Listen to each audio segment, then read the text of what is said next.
না না না না না, না, আপনি কি বলবেন? আপনি বলেন ওই যে মাইকটা দেন। হ্যাঁ বলেন, এই যে মাইকটা ধরেন।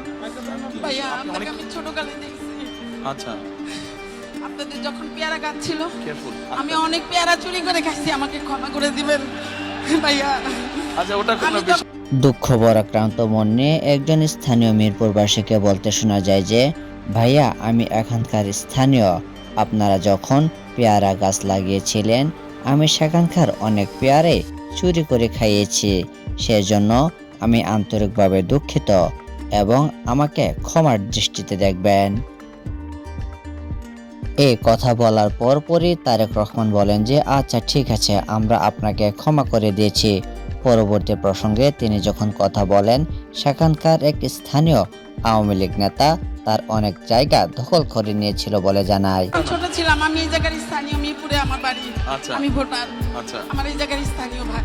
আচ্ছা। আমার ভাইয়াকেও ছিলেন, পারভেজ পাটারি আমার ভাই, আপনার বন্ধু ছিল।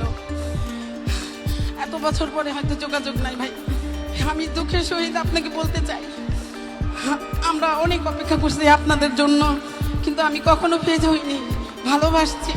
খালেদা জিয়া আমার আম্মার সাথে অনেক ভালো সম্পর্ক ছিল। তখন আমার আম্মার বাড়ি 178 নম্বর উত্তর ইব্রাহিমপুর। স্বৈরাচার সাচ্চু আমাদের বাসার 20 ফিট জায়গা দখল করে নিয়ে গেছে, অনেক জায়গা দখল করে নিয়ে গেছে সাচ্চু।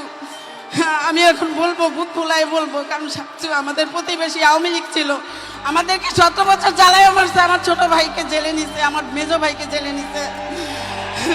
সবাইকে জিজ্ঞেস করে নাম বলছি, এই সাচ্চু অনেক কিছু করছে, আমাদের 20 ফিট জায়গা 178 নম্বরে অনেক জায়গা দখল করে নিয়ে গেছে।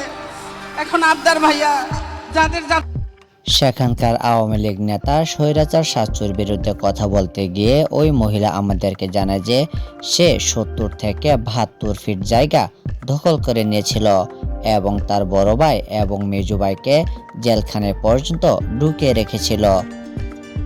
আর এর পেছনের বড় কারণ হলো ক্ষমতার অপব্যবহার। তারা যে ক্ষমতা পেয়েছে সে ক্ষমতার সুষ্ঠু ব্যবহার করেনি বলে জানায় এই মহিলা। দর্শক বন্ধুগণ, পরবর্তী সময়ে নিত্য নতুন ভিডিও পাওয়ার জন্য আমাদের চ্যানেলটিকে সাবস্ক্রাইব করে আমাদের পাশেই থাকুন। ধন্যবাদ।